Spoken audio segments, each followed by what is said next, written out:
Episode 2, An Opinionated Start to a C++ Project. Thanks in part to fierce competition over the past decade, C++ has seen a huge ramp in language features and batteries-included library support. Build tools have also improved so much that starting a new project could almost be described as user-friendly. Most projects are standardizing around CMake, which, with a style ironically similar to C++, can be quite powerful when restricted to a pleasant subset of the overall language. This is a quick guide to starting your own C++ programming project. Use a few of these concepts and you'll be off to a great start.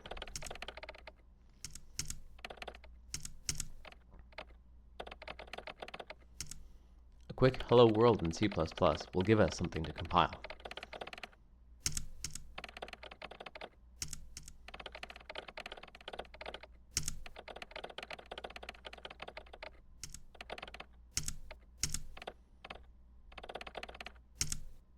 CMake looks for build instructions in a file called cmakelist.txt.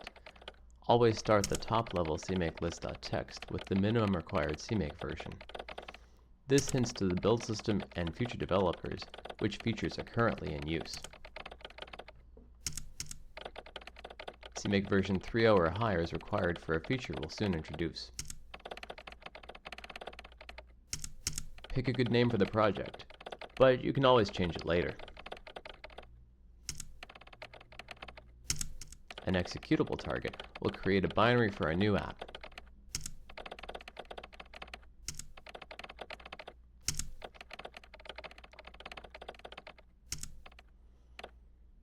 CMake has a great out-of-source build convention. This keeps source files isolated from generated files and binaries. First, use CMake to generate the build system. This step is only required when making a change to cmakelist.txt or another CMake script. Then use the build system to build the app. Finally, run all tests, rinse, and repeat.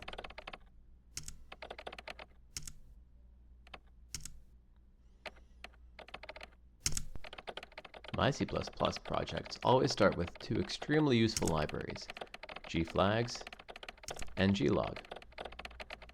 Both are open source libraries from Google that have seen heavy production use inside and outside the company. Gflags provides a quick and easy way to integrate command line flags into your application, while Glog delivers flexible, high-performance logging with built-in assertions and stack traces.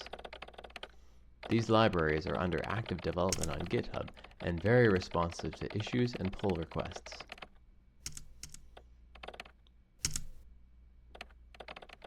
Here's the Gflags site. You can see it was updated 3 days ago.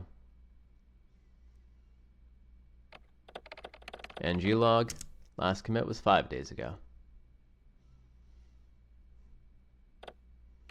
To add the libraries to our project, we'll use the popular CMake package manager, Hunter. The jury is still out on which package manager will become the de facto standard for C++, but Hunter is a great choice today. It's written in native CMake script, so there are no additional dependencies, like Python, Node.js, or another scripting language. All Hunter requires is one CMake module and a few lines in cmakelist.txt to enable it. As you can guess, our app doesn't respond to command line flags yet.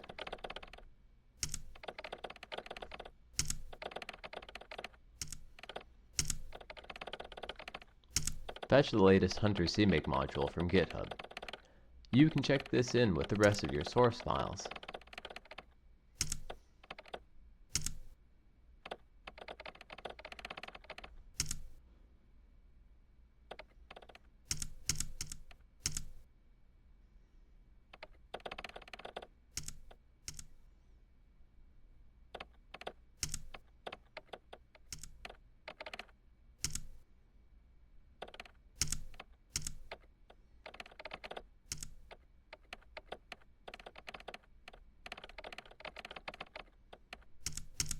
Include the Hunter Package Manager module. Ensure a reproducible build by locking down the Hunter package versions.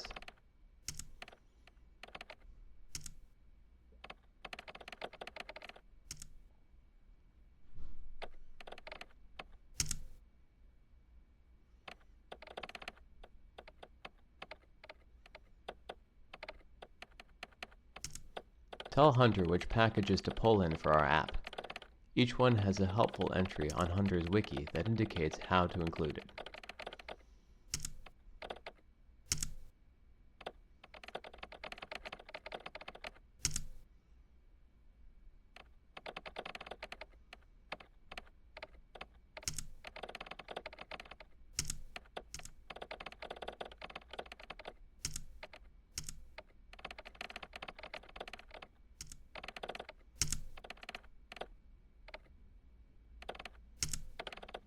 Hunter runs during build system generation to fetch and build all added packages. Everything is stored in the Hunter root folder, which defaults to home.hunter, but we'll use our out-of-source build folder instead.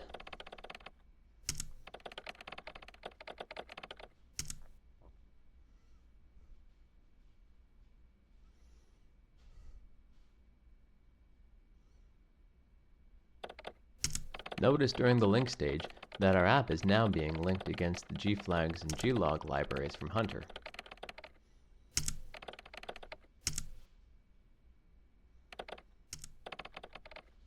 It still needs a little work to respond to command line flags, though.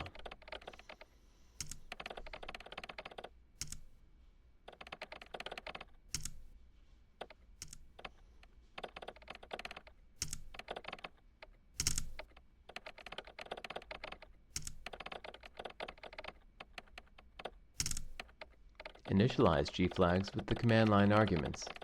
A usage message and version string can be provided if it makes sense for your app.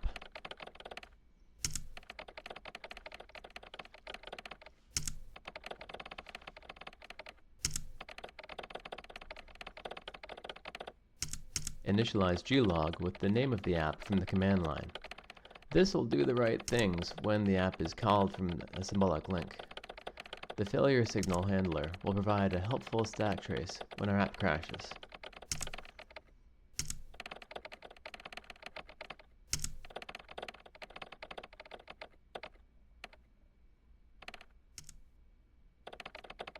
Now to test the Gflags library.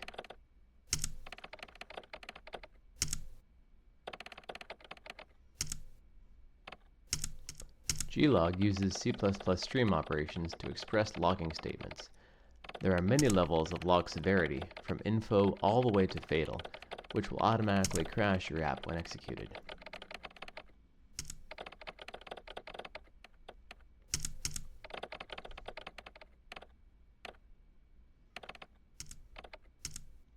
All log events are collected in log files under /temp.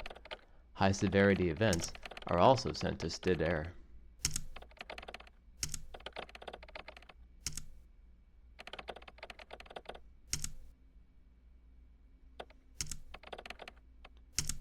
This command line flag will let us trigger a crash to demonstrate glog stack trace.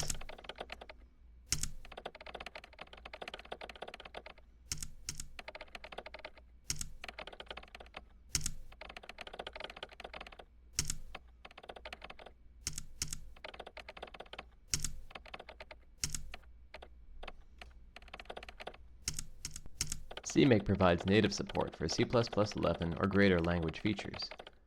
Try to avoid altering CMake CXX flags or similar variables if possible. The full list is in the CMake documentation.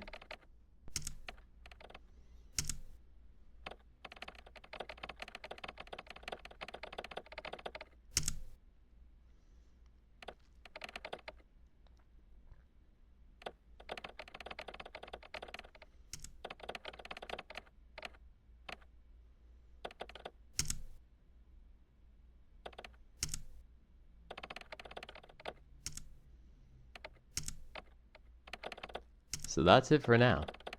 Full source code for this codecast is available on my GitHub repo. If you enjoyed watching, please leave a comment, like this video, or subscribe to my YouTube channel. for future codecasts. Thanks for watching.